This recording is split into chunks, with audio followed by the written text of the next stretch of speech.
Example 4.1. If 6 children shared 24 pencils equally, then how many pencils are required for 18 children? இப்போ நம்ம முதல்ல எந்தெந்த variable இருக்கு அப்படின்னு சொல்லிட்டு நம்ம பார்த்துக்கணும். ஃபர்ஸ்ட் சில்ட்ரன் ஒரு variable. Okay, children number of children ஒரு வேரியபிள். அதுக்கப்புறம் என்னது, பென்சில்ஸ் ஒரு வேரியபிள். சரியா? இப்போ நம்ம என்ன பண்ணணும், 6 children shared 24 pencils equally. So 6 children, இது நம்ம எக்ஸ்ன்னு எடுத்துக்கலாம், இது நம்ம என்ன பண்ணிக்கலாம், ஒய்ன்னு எடுத்துக்கலாம். அப்போ this is x1. x1 is equal to 6 children. இப்போ y1 என்ன அப்படின்னு பார்த்தோம்னா 24 pencils. ஓகேவா? சில்ட்ரன் வேற, பென்சில் வேற, அதனால இது எக்ஸ், இது ஒய். அதுக்கப்புறம் திரும்பவும் 18 children கொடுத்துருக்காங்க. அப்போ நமக்கு என்னது, x2. சரியா? இது ரெண்டுமே சேம் தான், இது ரெண்டுமே ஒரே வேரியபிள். சில்ட்ரன்றது வேரியபிள்.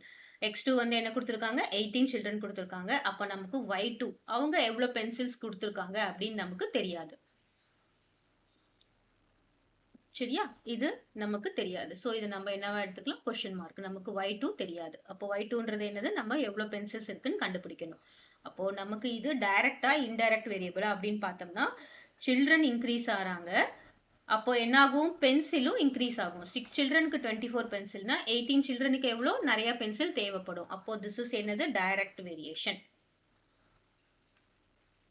ஓகேவா? ஸோ இந்த டைரக்ட் வேரியேஷன்ல நம்ம என்ன ஃபார்முலா யூஸ் பண்ணணும்னு பாருங்க. x1 by y1 is equal to x2 by y2.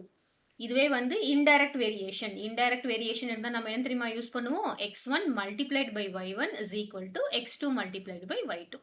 பாருங்க, இது டிவிஷன்ல இருக்கிறது, இது மல்டிப்ளிகேஷன்ல இருக்கும், அவ்வளோதான். அதுதான் இன்டைரக்ட் வேரியேஷன்.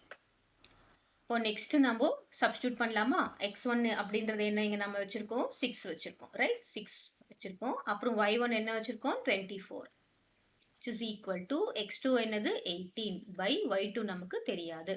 இப்போ இதையும் நம்ம என்ன பண்ணணும், கிராஸ் மல்டிப்ளை பண்ணணும். இது இங்க போயிடும், இது இங்க வந்துடும். அப்போ y2 multiplied by 6 is equal to 24 multiplied by 18. ஓகேவா? இப்போ நமக்கு என்ன பண்ணணும், y2 இங்க இருக்கு, 6 கீழே வந்துடும். y2 is equal to 24 multiplied by 18 divided by இந்த 6 இங்க வந்துடும். So 1 6 is 6. இங்க என்ன பண்ணலாம், 3 6 are 18 போடலாமா. அப்போ என்ன வரும், 24 multiplied by 3. 4 3s are 12, remainder 1. 2 3s are 6 plus 1, 72. என்ன வருது, 72 pencils. கிளியரா?